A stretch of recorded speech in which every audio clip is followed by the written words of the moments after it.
Portanto, ide, fazei discípulos de todas as nações, batizando-os em nome do Pai, e do Filho, e do Espírito Santo. Mateus, capítulo 28, versículo 19.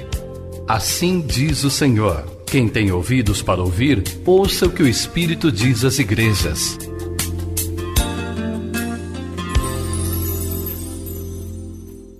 Deus, em nome de Jesus, obrigado, Senhor, por mais um dia de vida, por tudo que o Senhor nos deu a viver nesse dia. Obrigado, Senhor.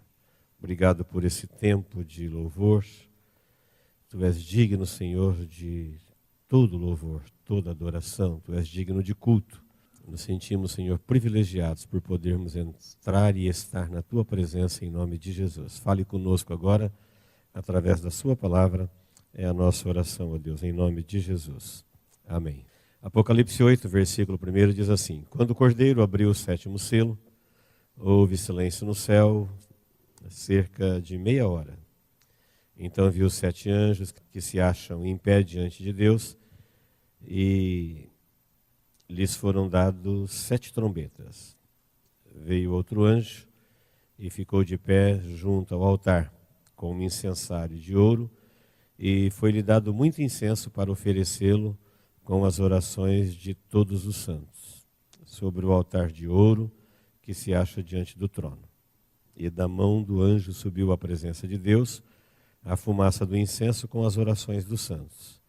E o anjo tomou o incensário e encheu de fogo do altar e atirou à terra.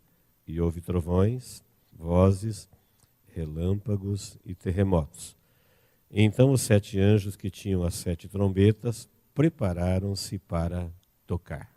Muito bem, queridos, nós vamos só recordar que o livro de Apocalipse é um livro de revelação, portanto, ele é possível ser entendido pela fé. A fé é o meio de comunicação que Deus estabeleceu com o seu povo. Por isso, quem não tem a fé não consegue imaginar nada além dos olhos.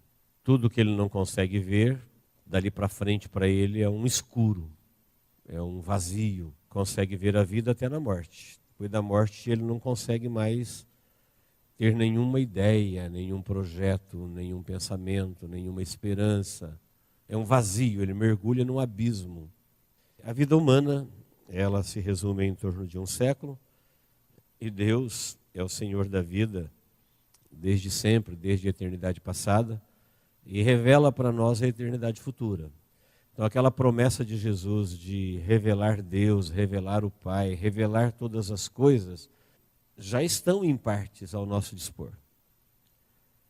É que muitas vezes nós não usamos isso.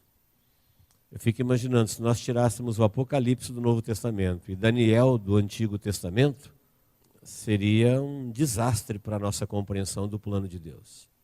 Porque Daniel, quando chorava querendo saber o que ia acontecer com o povo de Deus estava preso, passando por açoites, ele falou: Senhor. Aí Deus falou: Daniel, tem 70 semanas determinado, vai acontecer isso. Isso que nós chamamos de história hoje. Tem 5 impérios mundiais, depois da Babilônia vem os medos e os persas, depois vem a Grécia, depois vem Roma, depois vem o mercado comum europeu, depois vem o reino de Israel. E assim o povo de Israel que estudava o Antigo Testamento, eles sabiam muito além da ciência, muito além dos olhos, muito além da razão. Eles viviam num outro tempo pela fé. Quando o homem foi expulso do Éden, que ele não pôde mais falar com Deus por causa do pecado, Deus sabe que o homem, a partir dali, foi chamado de perdido. Ele está no escuro. Perdido é alguém que não sabe o que está fazendo, para onde vai. Foi chamado de perdido. E Deus, como Salvador, veio salvar o perdido, e na salvação Deus ilumina. E o que ele faz com o perdido é restaurar a comunicação e revelar para aquele que não está mais perdido tudo o que ele fez, o que está fazendo e o que fará. A pessoa não está mais perdida, ele sabe quem é, de onde veio, onde está, para onde vai, por quê, quando, como. Ele não tem a insegurança da caminhada.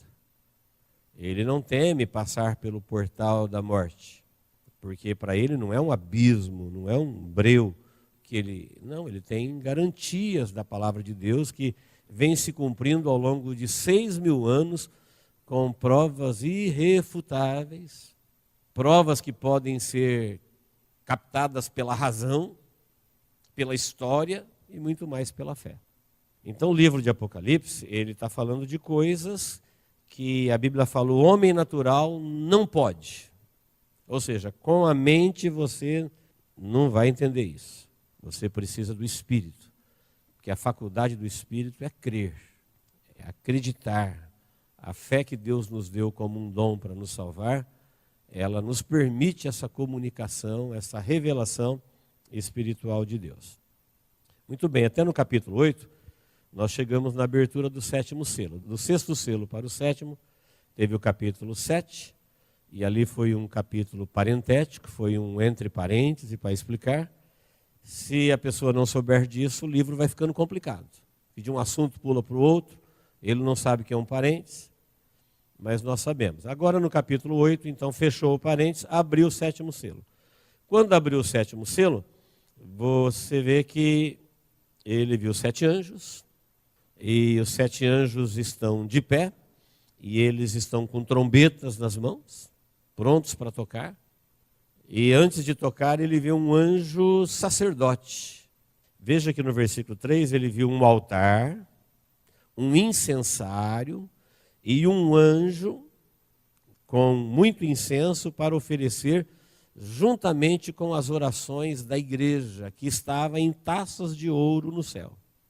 Então nós já falamos aqui, toda oração até então não atendida, toda oração que ela depende da vingança ou do juízo de Deus, como não tinha chegado o dia do juízo da vingança, elas estão lá, protocoladas, estão arquivadas no céu.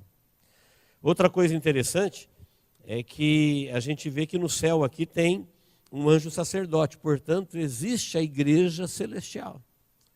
Lembra que quando Deus mandou Moisés fazer o tabernáculo, falou para ele, toma cuidado em fazer tudo de acordo como te foi dito para fazer, porque o que você está fazendo na terra é uma réplica daquilo que existe no céu. Então o templo, e antes do templo o tabernáculo, é uma sombra, é uma medida dentro de proporções do tabernáculo celestial. Nesse tabernáculo celestial, quando João viu 7 anjos com 7 trombetas, ele viu um anjo sacerdote que ia oferecer incenso, e esse incenso que ele estava oferecendo com a oração de todos sobre o altar. E aí quando ele ofereceu o incenso a Deus, ele tomou o incensário, assim que o incenso, ele tomou o incensário, encheu-se de fogo do altar e atirou na terra. E começa aqui agora então o juízo de Deus sobre as nações da terra, em resposta a todas as orações dos santos e a tudo aquilo que o homem fez contra Deus. Chegou o dia do acerto de contas. É esta geração que vai estar representando todos os habitantes da terra. Depois, no juízo final, cada um dará conta de si mesmo. Aqui agora é um juízo de nações. Essas nações, elas receberão o juízo que Deus havia prometido sobre toda a terra.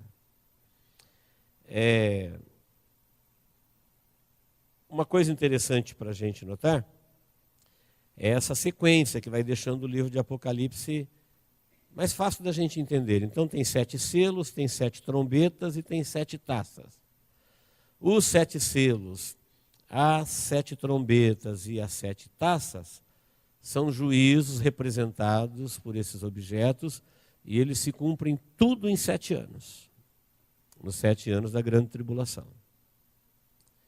Então, do 6º para o 7º selo teve um parêntese, da 6ª para a 7ª trombeta vai ter um parêntese, e depois vem as 7 taças, que são os juízos que terão alcance sobre toda a terra.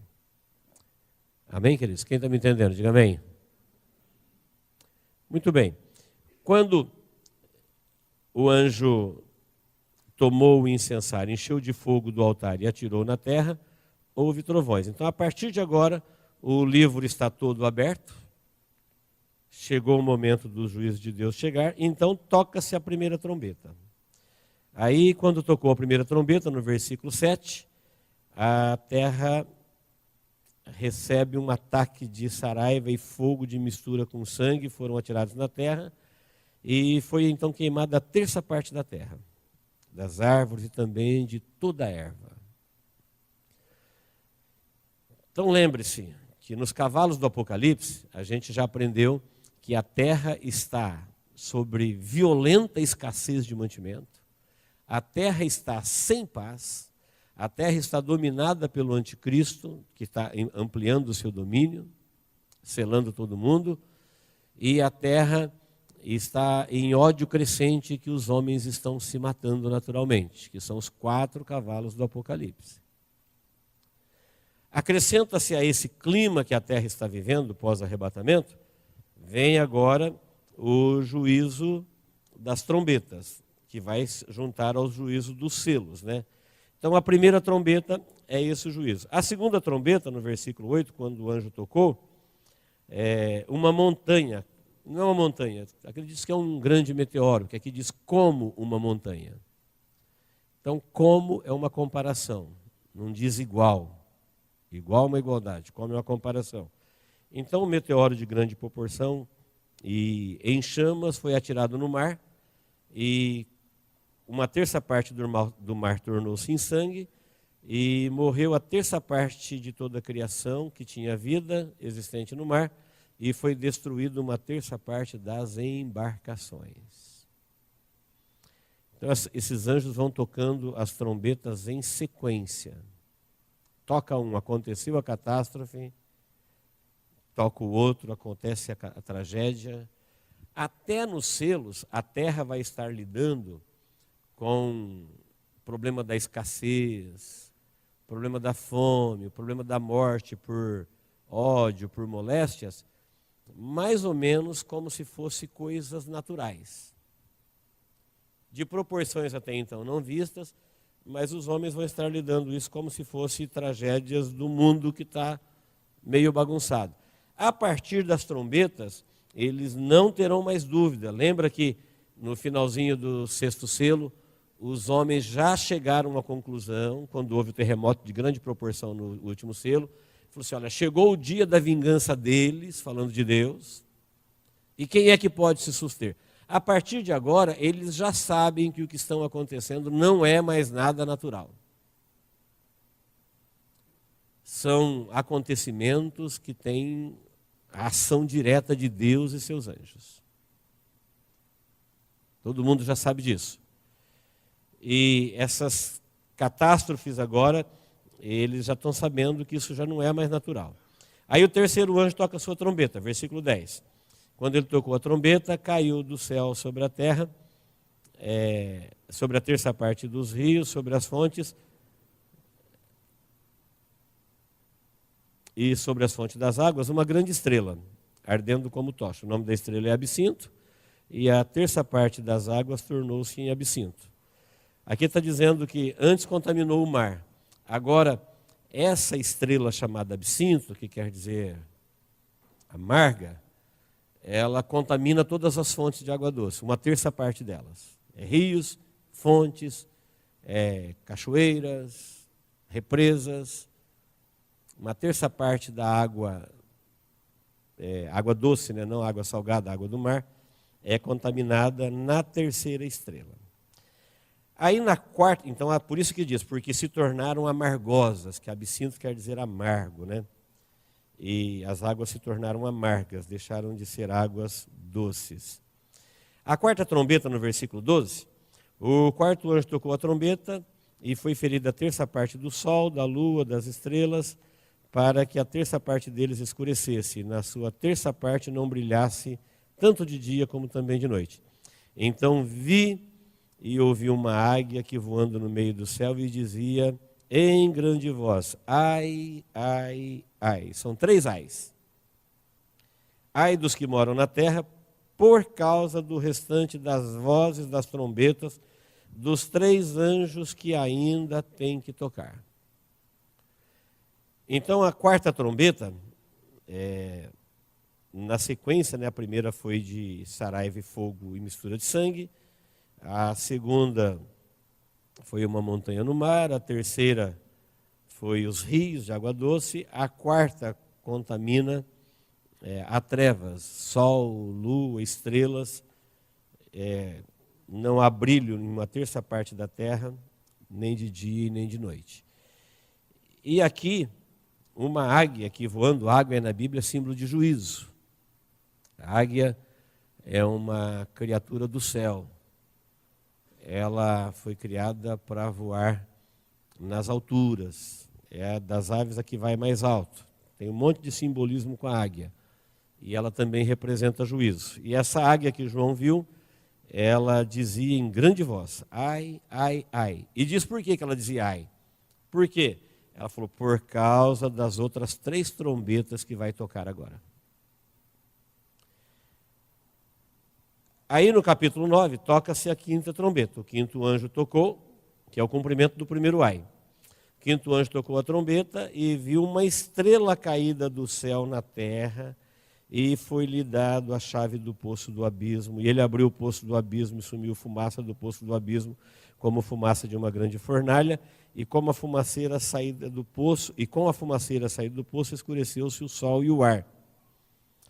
Também da fumaça saíram gafanhotos para a terra, e foi-lhe dado poder, como o que tem os escorpiões da terra. E foi-lhe dito que não causassem dano à erva da terra, nem a qualquer coisa verde, nem a árvore alguma, tão somente aos homens que não têm o selo de Deus sobre a fronte, que são os 144.000 do texto parentético, depois do 6º selo.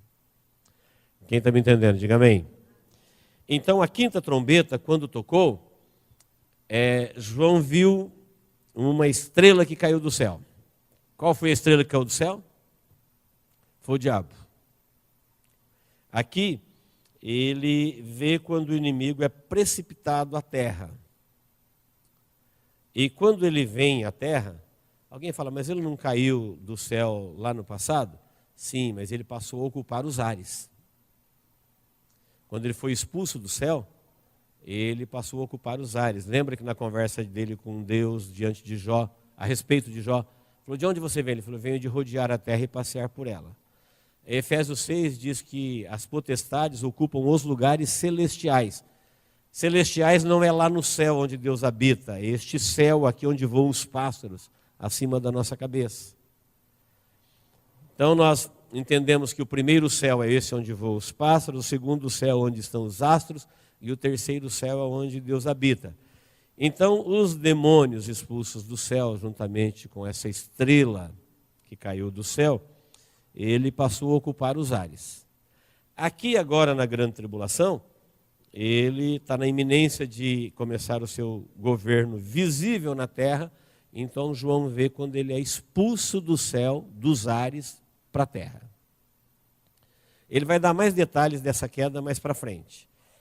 Os detalhes que nós temos aqui na 5ª trombeta é que quando ele veio à terra, foi dado a ele permissão para abrir o poço do abismo. E quando ele abriu o poço do abismo, saiu de lá criaturas infernais que estavam confinadas lá desde sempre. Nós não sabemos porquê, mas Deus não permitiu que eles estivessem em liberdade. Como os 4 anjos que estão presos junto ao rio Eufrates, que vão ser soltos aqui, nas trombetas. Então, olhe só, queridos, quanta informação que nós nunca saberíamos se nós não tivéssemos a fé. Porque a mente não consegue captar isso. A mente fica resumidinha ao seu mundinho humano, daquilo que você viu, daquilo que você vê, acreditando naquilo que você verá. A pessoa que vive sem a fé, uma comparação boa, é como um bebê fora do ventre, e uma vida fora do ventre e uma vida no ventre. A vida no ventre, ela tem tudo que precisa para viver, mas está naquele mundinho escuro lá. Olha quanta coisa existe fora, mas ela não sabe de nada disso. Ela tem interação com o mundo aqui fora? Tem, pela mãe. Ela consegue perceber as emoções da mãe? Consegue. Mas ela não sabe o gigantesco universo que tem fora do ventre. Então, longe ou além dos olhos, existe um gigantesco mundo criado por Deus e tudo que existe, eles estão revelados. Quando tocou-se a quinta trombeta, que é a estrela que caiu do céu, que é o diabo, ele abriu o poço do abismo, e de lá surgiram criaturas infernais.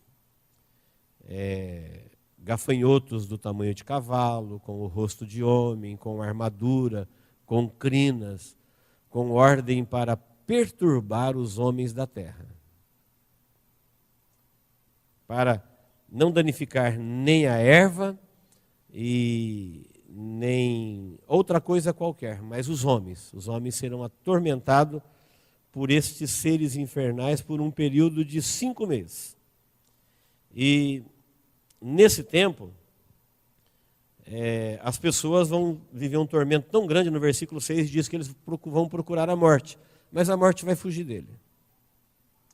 Então, quando alguém faz uma coisa hoje que ele morre, nesse período aqui, quando ele fizer isso, ele vai ficar todo arrebentado e vivo. Quando alguém tentar tirar a própria vida dele, a morte vai fugir dele, vai ser muito difícil alguém morrer.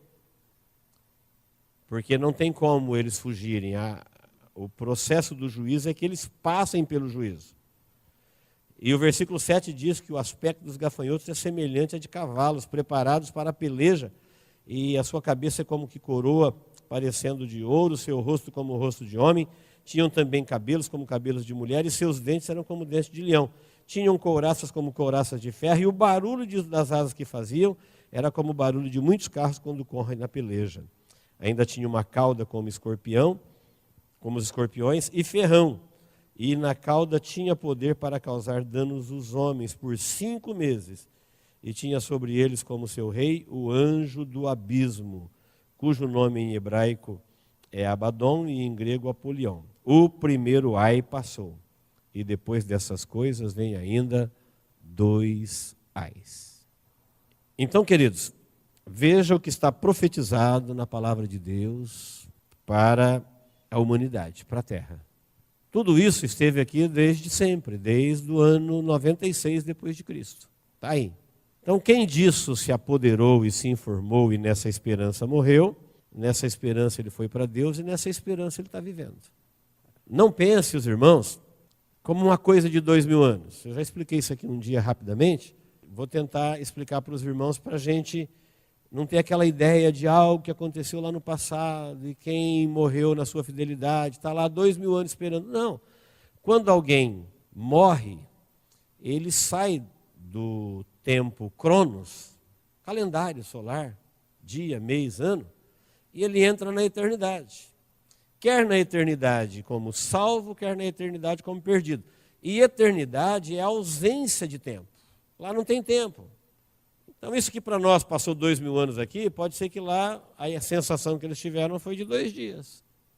A Bíblia não fala que 1000 anos é como um dia como 1000 anos, para Deus, na vida celestial. É isso que ela está querendo dizer. Daniel não viu um anjo pelejando com outro anjo enquanto ele estava orando, até o anjo liberar o caminho lá, não se passou na terra 21 dias, enquanto ele estava de jejum. Parece que aquela batalha foi um flash.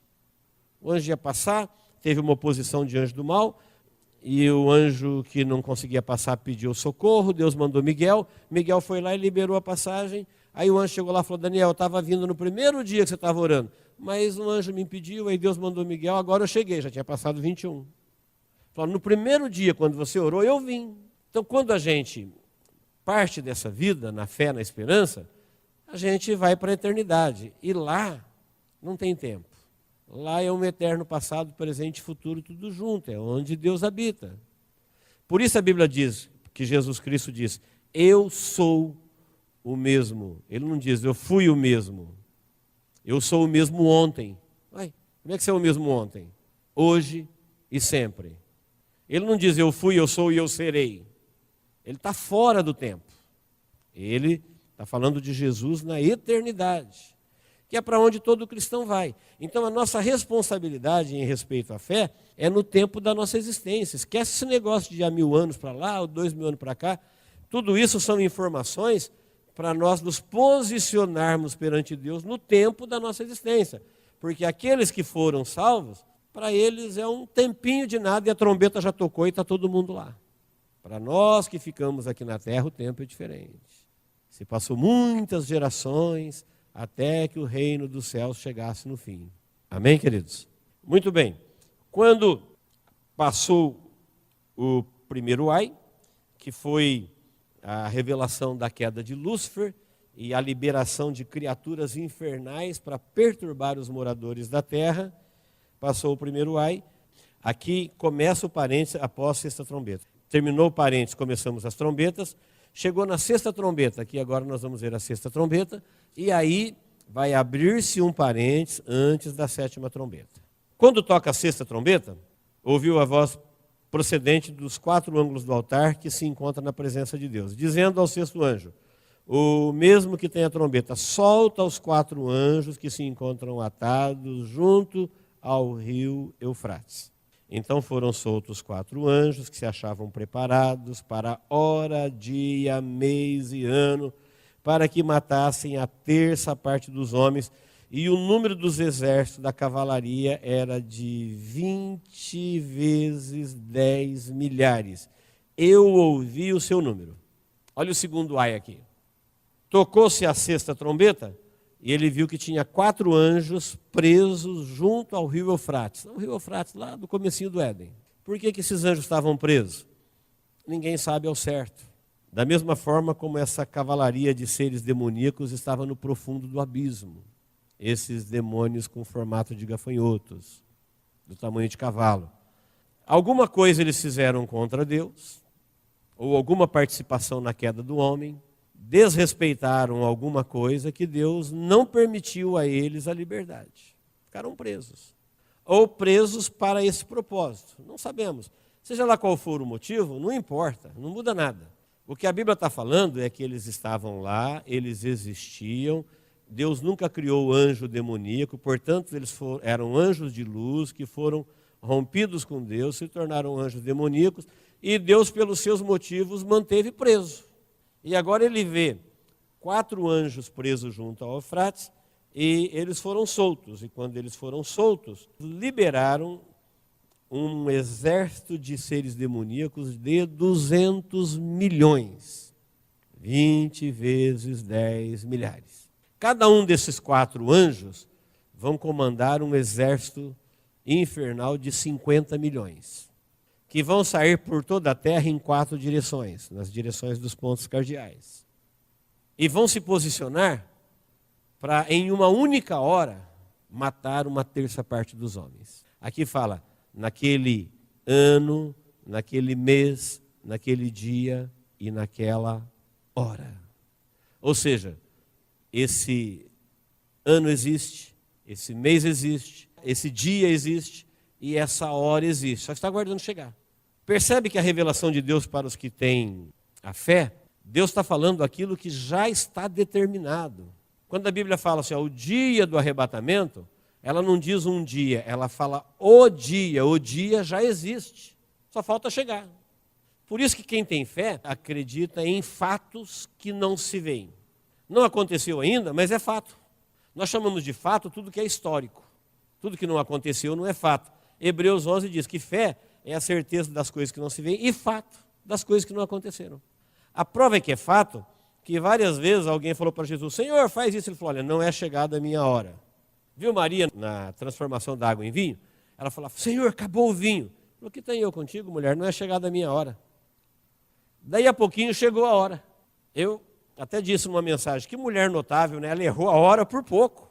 Maria errou a hora do Filho de Deus deixar de ser filho de Maria para ser filho de Deus, porque ele foi filho de Maria desde o nascimento até operar o primeiro milagre. A partir daquele dia, ele nunca mais chamou Maria de mãe, e sim de mulher. Ali foi a primeira vez, ele falou, mulher, ela entendeu. Ele estava deixando de ser filho de Maria para assumir o seu posicionamento de filho de Deus, que foi para isso que ele veio. E Maria era uma mulher notável. Ela entendeu, deve ser agora. Ó, acabou o vinho. Falou, mulher, não é contigo isso daí. Isso aqui é com meu pai. A hora que chegar a hora, eu vou fazer. E daqui a pouquinho chegou a hora. Ele falou assim, olha, manda colocar água lá nas taças cerimoniais, nos tanques cerimoniais. E transformou água em vinho. Mas eu estou lembrando desse episódio para os irmãos verem que a Bíblia, ao longo dos evangelhos, ao longo da Bíblia, você vai vendo essa observação quando Deus diz, chegou a hora, não chegou a hora. Na sua morte ele falou, é chegada a minha hora.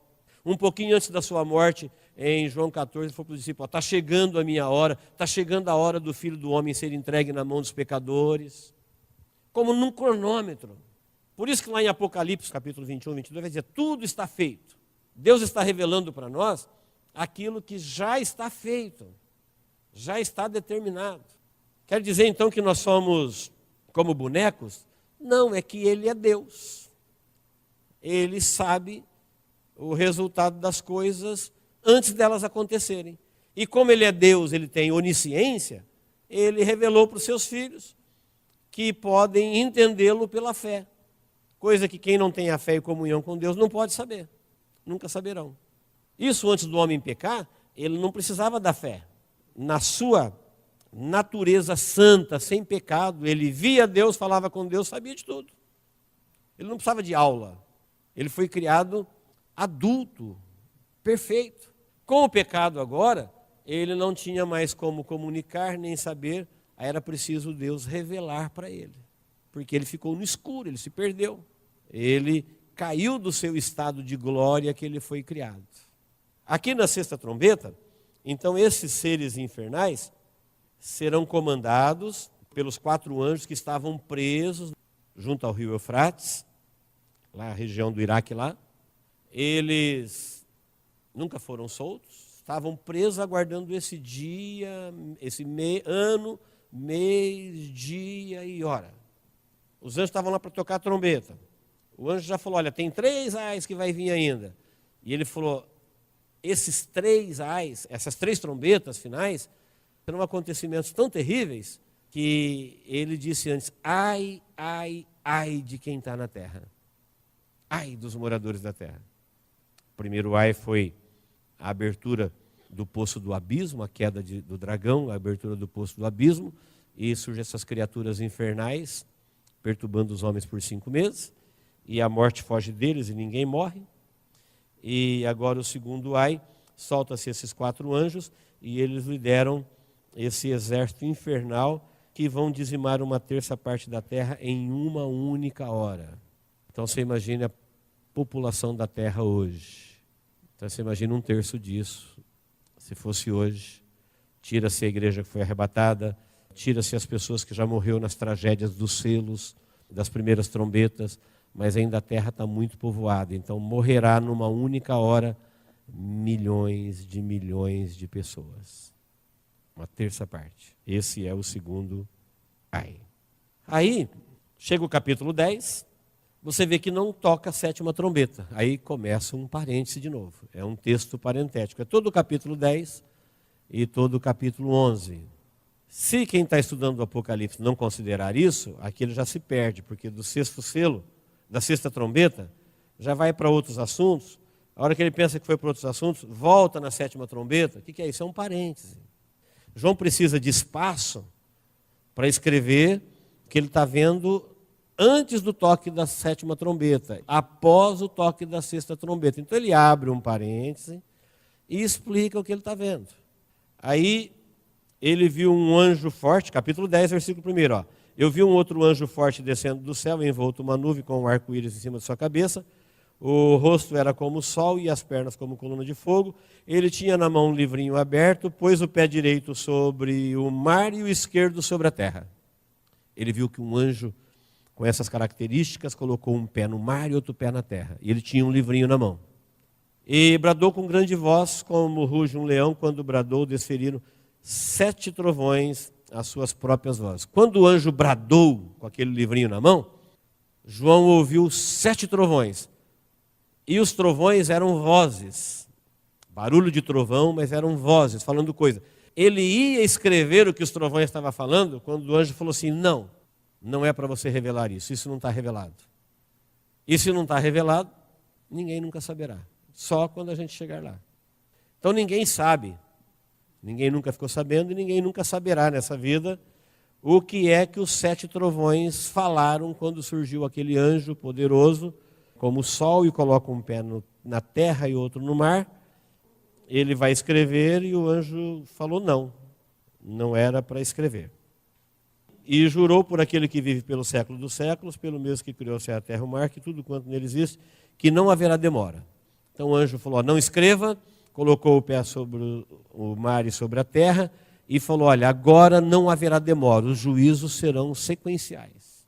Por isso que a gente fala o tempo todo nas mensagens, que depois do arrebatamento não tem mais espera. A hora que tocar a trombeta do arrebatamento, os acontecimentos são sucessivos, eles não têm intervalos. Essa gama de informações aqui, da grande tribulação, ocorre tudo em 7 anos. 7 anos normais nossos aqui. Não tem símbolos aqui. Por mais espantoso que sejam os cavalos, escorpiões do tamanho de cavalo, é literal. Eles estão na terra, eles estão perseguindo homens, eles são liderados. Há pranto, há derramamento de sangue, há dor. As pessoas não se arrependem. Elas continuam, os homens que sobrevivem à mortandade de 1/3, eles não abandonam suas práticas espíritas e idólatras. Eles continuam firmes nos seus cultos pagãos. Então nada disso é simbólico. Tudo isso é literal. São criaturas que nós desconhecemos, são seres infernais. Mas está revelado como é que eles são. Está revelado até o número deles que vão dizimar 1/3 dos homens. Então são criaturas que nós desconhecemos, mas que Deus está revelando como é que eles são, a capacidade deles, o barulho deles, o estrondo das asas deles. Eles terão couraças, portanto eles não podem ser abatidos por homens.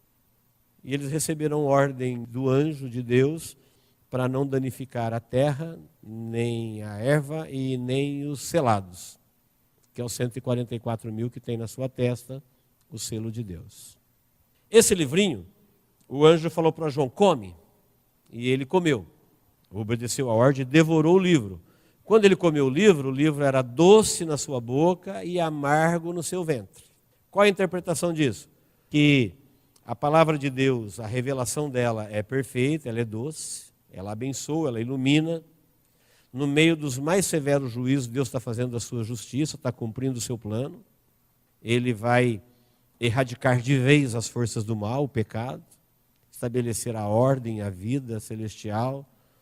Então, o que está revelado no livro, que é um livro profético, tanto é que o anjo vai dar a interpretação, ele vai dizer no versículo 11, é necessário que ainda profetiza a respeito de muitos povos, nações, línguas e reis. 10:11, depois que ele comeu o livro. E por que ele é amargo no ventre? Porque ele está falando dos juízos. Então é a palavra de Deus, é de cura, é de abençoar, é para iluminar, é para salvar, mas também está falando de algo terrível, que é o juízo de Deus sobre as nações. Por isso o livro é doce na boca, quando você se alimenta com ele, mas o cumprimento dele era amargo no ventre. É essa a interpretação bíblica. Aí João vê isso no capítulo 10. No capítulo 11, ele viu que foi dado um caniço, semelhante a uma vara, também foi dito, dispõe-te e mede o santuário de Deus, seu altar e os que nele adoram. Mas deixa a parte do ato exterior do santuário, não o mestre, porque foi dado aos gentios, e este por 42 meses calçarão os pés na cidade santa. 42 meses é 3 anos e meio. Várias vezes no Apocalipse vai falar esses 42 meses. Ou um tempo, mais um tempo e metade de um tempo. Ou 3 anos e meio, que é sempre o mesmo assunto. A visão que ele tem aqui de medir o santuário, toda vez que Deus manda medir com uma cana, é para executar juízo. É chamando para o acerto de contas. Meça, vai lá, meça a cidade, meça aqui, só o ato dos gentios que não, porque fala de juízos que virão sobre o Israel. Aqui está mandando medir o povo de Deus. Porque a igreja foi arrebatada, mas os judeus estão encurralados na sua terra. Eles aceitaram inicialmente nos 3 primeiros anos e meio o sinal da besta, mas romperam no final, portanto, eles estão numa posição de muita dificuldade na terra. por isso eles são medidos. Aí João vê isso entre a sexta e a sétima trombeta. E para a gente encerrar aqui hoje, ele vê as duas testemunhas mártires. Quem são as duas testemunhas? São duas testemunhas preparadas por Deus, que elas vão pregar o evangelho na metade da grande tribulação. Se alguém tentar fazer mal a elas, elas têm poder para destruir a oposição, fogo sairá da sua boca. Então essas duas testemunhas, a Bíblia não fala o nome das duas, nós acreditamos que o nome das duas seja Moisés e Elias. Elias, a Bíblia diz que é uma delas, o outro nome a Bíblia não diz. Aí muita gente fica entre Enoque, que não morreu, porque foi arrebatado, e Moisés. Não tem como ser Enoque. Enoque nem judeu era. Enoque foi o sétimo depois de Adão, e os judeus passaram a existir a partir de Abraão, quase 1.400 anos depois. Então Enoque, o que ele estaria pregando em Israel, se ele é um gentio? Enoque é um tipo de igreja. Enoque foi arrebatado antes do dilúvio para não ver a morte, porque ele andou com Deus. É mais uma prova que a igreja não vai passar pela grande tribulação, porque a igreja vai ser arrebatada para não ver a morte, o juízo de Deus na grande tribulação. Então Enoque é um tipo de igreja, ele foi arrebatado antes do dilúvio porque ele andou com Deus e Deus tomou para si para não ver a morte. Se Deus falou que Deus tomou para si para não ver a morte, ele não será uma das duas testemunhas, porque as duas testemunhas morrerão. No começo, quem se opor a elas, elas vão destruir. Mas no final, depois que elas completarem os 3 anos e meio, a besta vai matá-las. E elas ficarão expostas publicamente para o mundo todo ver, acredita que por meio de satélite, por 3 dias, e depois elas vão ressuscitar e vão subir para o céu gradativamente, como Cristo subiu. Então não é importante para nós saber se é Moisés ou se é Enoque, mas fica mais claro para nós sabermos que, se alguém falar, a igreja quando for arrebatada não vai ver a morte? Não. Enoque também não viu. Deus tomou para si para não ver a morte. Foi transformado. Ele era gentil. A igreja é de gentil. A igreja, na sua grande maioria, é composta de gentios e não de judeus. Então, a vida de Enoque é uma esperança para nós. Porque Enoque, nós podemos dizer assim, olha, nunca ninguém foi para o céu sem morrer. Foi. Enoque foi. Mas ele não vai morrer? Não, quem vai morrer de novo depois é Moisés. Por que é Moisés? Lá diz assim, darei poder a minhas duas testemunhas para que testemunhem durante 3 anos e meio. 42 meses. Darei. Então elas não têm. Aí ele diz, as minhas duas testemunhas têm poder para fechar os céus para que não chova. Quem fez isso? E tem poder para converter água em sangue. Quem fez isso? Moisés. Enoque nunca converteu água em sangue. Para testemunhar, o anjo disse, darei poder. Agora ele diz, as minhas duas testemunhas, se alguém quiser fazer mal, fogo sairá de sua boca e os consumirá. Eles têm poder para fechar os céus para chover e não chover, nos dias do seu testemunho, e eles têm poder para transformar a água em sangue. Alguém fala, mas pastor, Moisés já morreu, e aí o senhor está falando que ele vai morrer, então ele vai morrer de novo? Sim, Lázaro morreu 2 vezes. Qual o problema para Deus ressuscitar Moisés e ele morrer de novo? Lázaro foi depois de 4 dias, Moisés pode ser depois de 4 milênios. Qual o problema? Qual a dificuldade?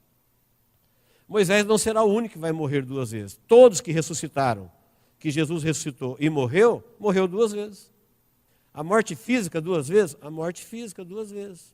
Lázaro morreu, todo mundo velou, sepultou, todo mundo achou que ele já estava podre, decompondo. Aí Jesus chamou ele de volta, ele foi visto por todo mundo, muita gente conversou com Lázaro, viu que ele era aquele cara que eles velou, estava lá, e Lázaro não está vivo até hoje, ele morreu depois. Problema nenhum, não há nenhuma contradição. O que Enoque simboliza é a igreja que, por ocasião do arrebatamento, não vai experimentar a morte, e o que Moisés representa é que Moisés sim é uma grande voz para Israel. Então, na grande tribulação, o anticristo está encurralando Israel. Os 144 mil selados estão pregando o evangelho do reino em todas as nações do reino que virá. Quando Israel estiver encurralado, quais são as 2 pessoas que mais tiveram sucesso em Israel como profeta? Moisés é o grande legislador da antiga aliança e Elias é o príncipe dos profetas. Eles sim serão as duas testemunhas, porque eles são pessoas que todo Israel quer ouvir. Lembra no Monte da Transfiguração? Quando Jesus transfigurou e foi visto conversando com quem? Moisés e Elias. E a voz do céu falava assim: este é meu filho amado, a ele escutai. Jesus não foi visto em corpo glorificado conversando com Enoque, porque Enoque não é ninguém para Israel. Israel adorava tanto Moisés, adora tanto Moisés e adora tanto Elias, que eles estavam querendo rejeitar Jesus para seguir Moisés e Elias. Então João vê aqui as duas testemunhas, Elias e Moisés, e vê quando eles pregam o evangelho. Quando eles concluíram o seu testemunho, o inimigo vai lutar contra eles, pelejará contra elas e os vencerá e os matará. E o seu cadáver será exposto e ficará lá por dias, e depois de dias eles vão ressuscitar e vão subir ao céu.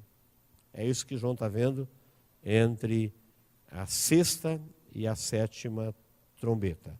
E aqui termina o terceiro ai.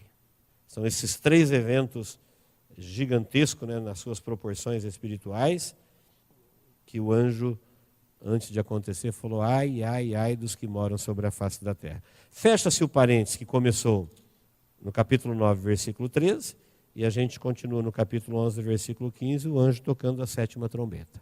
Amém, queridos? Deus abençoe a todos. Vamos orar. Irmãos, conhecimento é uma riqueza. Por isso que a Bíblia chama ouro para enriquecer-te.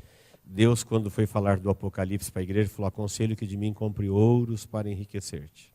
A rainha de Sabá viajou de um lado da terra ao outro, porque ela queria informações de Salomão.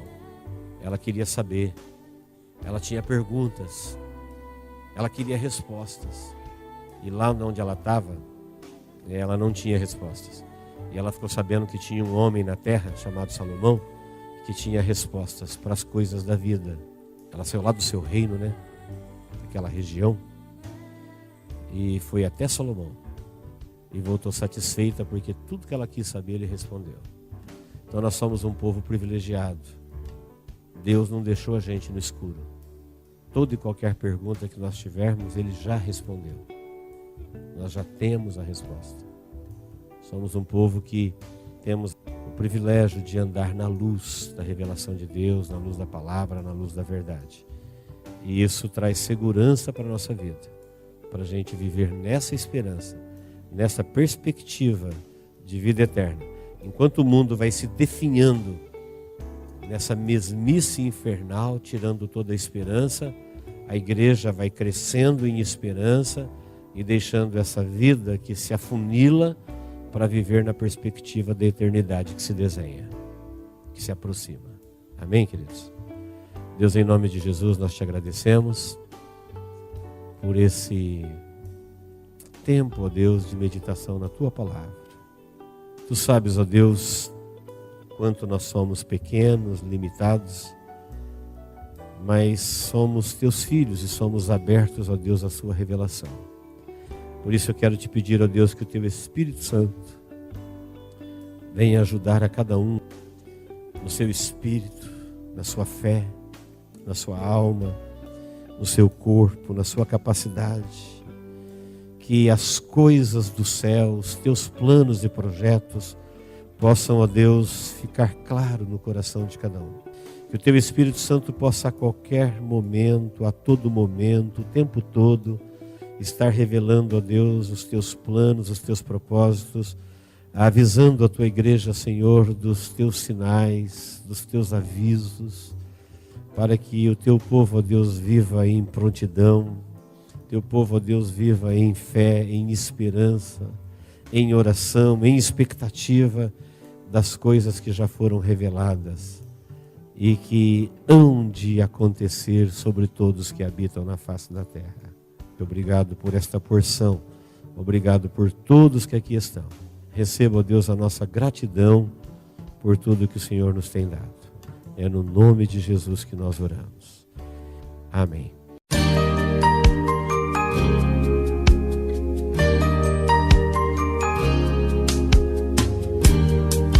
Esta mensagem foi gravada ao vivo quando ministrada na Igreja Evangélica Manancial. Este tema e outros mais estão à disposição do público a preço de custo, com o único objetivo de proclamar a palavra de Jesus nestes últimos dias.